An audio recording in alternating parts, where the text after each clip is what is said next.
I am 2 months into my PhD program. Overall, it is going okay. Good, good, good, good. It's going fine. Vibes are still a lot better than in the master's program, so I am feeling like it's a good fit program. And in general, I feel like the readings are really appropriate to my interests and perspectives. I am definitely in too many classes. I tried to set a really strict limit on how much time I spent working, where I was going to treat PhD time as a full-time job and only work 40 hours a week and really just keep the schedule that I had at my previous job. That has not happened. So I've been spending more and more time on work, but I still feel like I'm behind. I still feel like every week I need to sort of decide what to be behind at. I'm getting a mix of A's and B's on assignments. I have mostly gotten A's on more theoretical or writing heavy assignments. I have mostly gotten B's on quant assignments. And that would be okay, but I also don't feel like I understand the quant as much as I need to. There is a second course in this series, and I actually plan to use these skills. So I'm less concerned about the grades themselves and more concerned about not feeling like I'm quite keeping up in that way. But I also feel like I've spent more and more time per day working on homework, and it hasn't actually helped. I'm not getting more done, I'm just spending more time doing it. And that has recently led to me starting to not be able to shut off when it's time to sleep. So I work into the evening and then I go to lay down and suddenly I feel awake and alert and I want to do things. And I know that this is a thing that happens often to school children who are overstructured.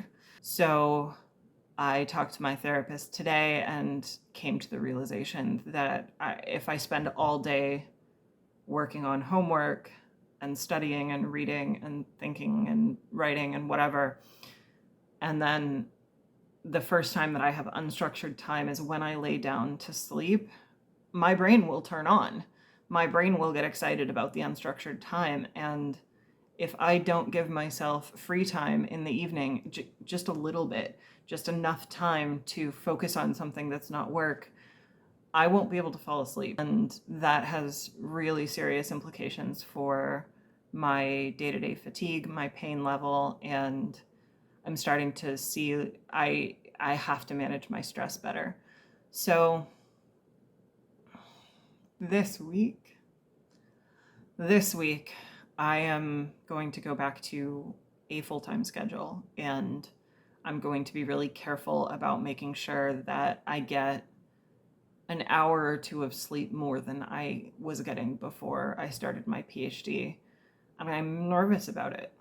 But my hope is that spending more time in the sunshine, spending more time exercising, and spending more time sleeping will make it so that in the time that I have to work, I can be doing my best work, and that's just the best that I can do. In terms of access to healthcare, I'm having problems. There was a huge issue last month about the school supplied insurance and the school supplied clinic not recognizing my birthday and then not recognizing me. That has gotten sorted out, but the clinic still doesn't have any availability. So I really need to see a PCP, and that just hasn't happened yet.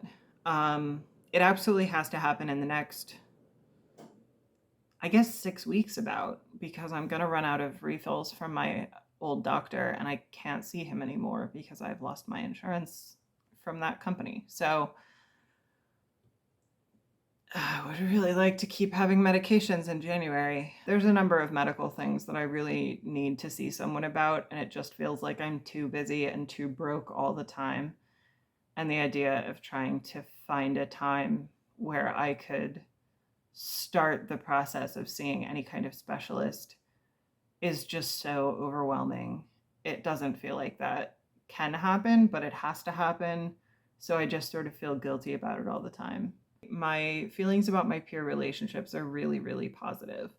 I felt like things were coming along in the right direction last month, and this month it feels like things have continued to develop in a really good way.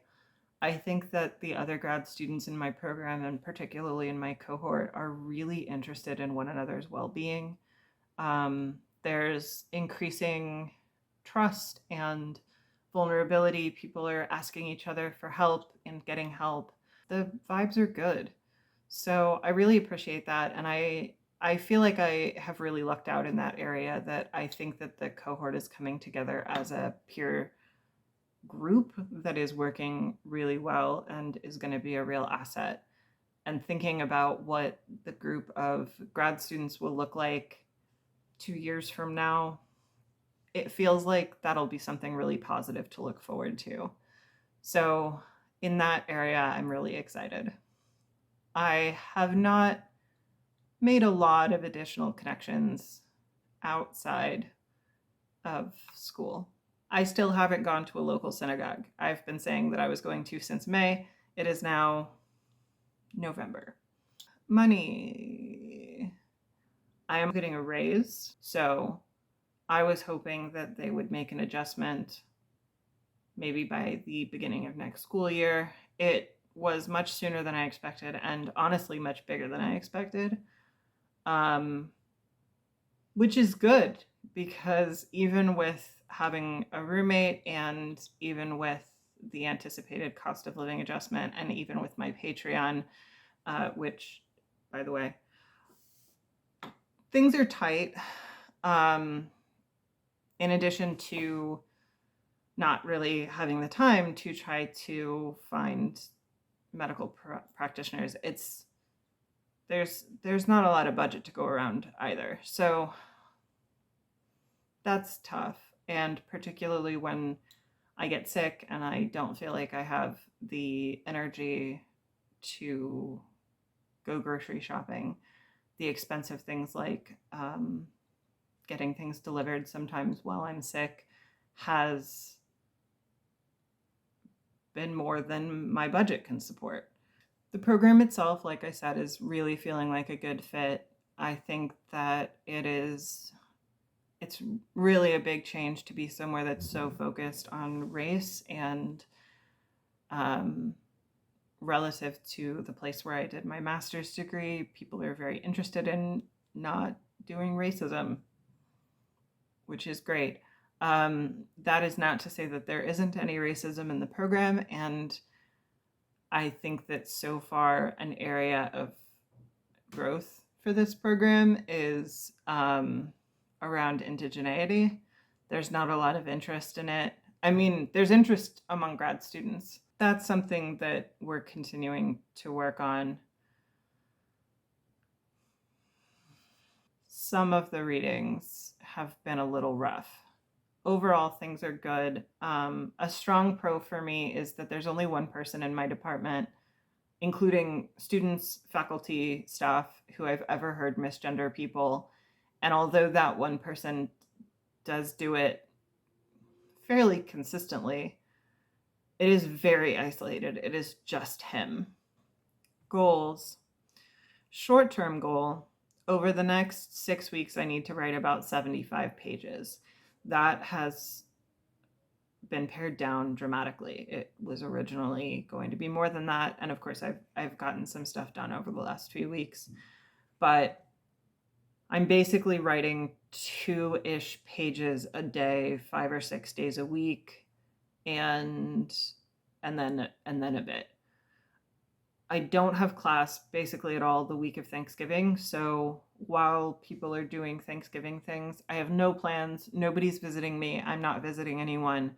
that is just an in-service week for me. I'm just going to be catching up, writing, working on final projects, working on presentations, preparing research.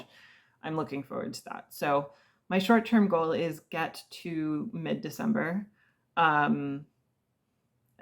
hopefully with at least B's in my classes. I'm not really shooting for A's at this point. I'm just in too many classes. I'm not like that. This term is going to be a little rough. And at this point, I'm just trying to get through it.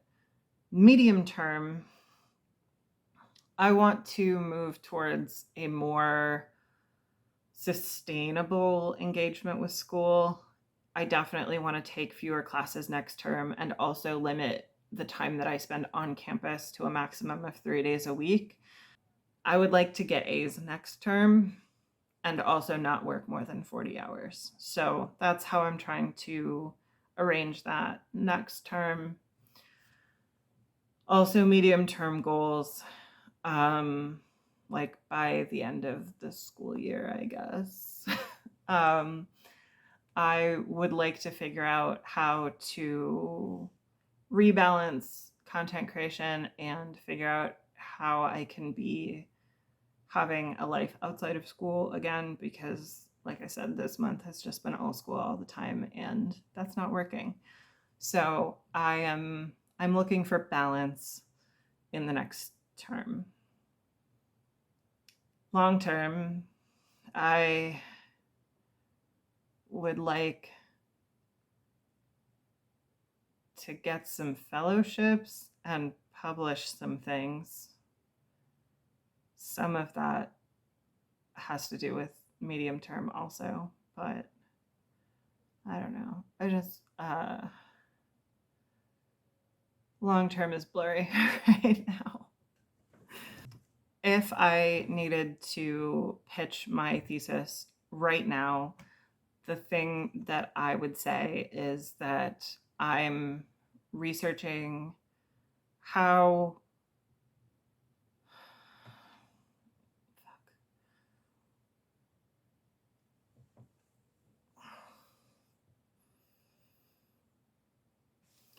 if I needed to pitch my thesis today, I would say that I want to research medical museums as a site of institutionalization of white supremacist movements and interaction and mediation between public ideas of health and the body, state interests, and medical institutions such as universities and clinics.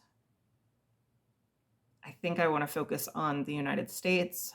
I think I want to focus on the 18th into the current century. That's not a focus.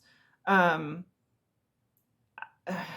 guess what I mean is I don't want to only focus on the 19th century because the 19th century is very important.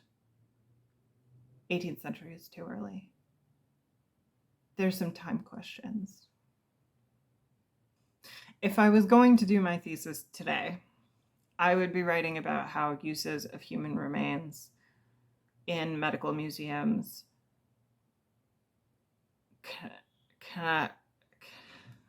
ritualize white supremacy. Basically. I think that what's happening is that the use of human remains in medical museums starting in the middle 19th century are ritualizing death and changing the relationships with the body to emphasize the deaths of state enemies and de-emphasize the importance of the deaths of in-group members, so white Americans, in order to preserve public support for expansionist wars, because a lot of people, and specifically like what matters to white supremacist ideals, is a lot of white people die in expansionist wars, and the state has to make people okay with that. So I think that medical museums are playing a really important role in making people comfortable with death and emphasizing the death of the other, but also making people comfortable with seeing the death of people like themselves. And I'm interested in the Army Medical Museum and what is now the National Museum of Health and Medicine in DC as a core site of that happening, because it's run by, well, the Department of the Army. I think that's what I'm doing. I think.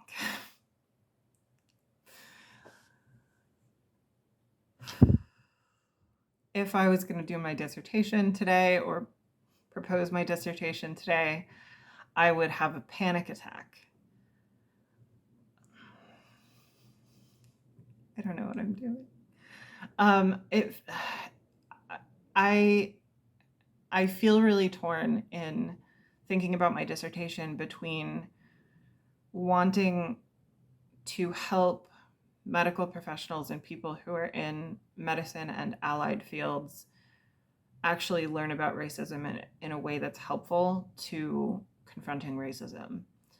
And I think that it could be a huge and very timely and helpful project to try to gather together the threads of medical racism and other forms of structural violence within medicine with their ideological roots in order to, specifically talking to people in the healthcare field, help them be able to grapple with this and bring it into their practical lives. And there's every reason to think that that would take at least 6 years. But I feel really conflicted about giving up on centering people who are outside the medical field. And so I have a pragmatic dilemma, and I really don't know which way it'll go. So that's month 2.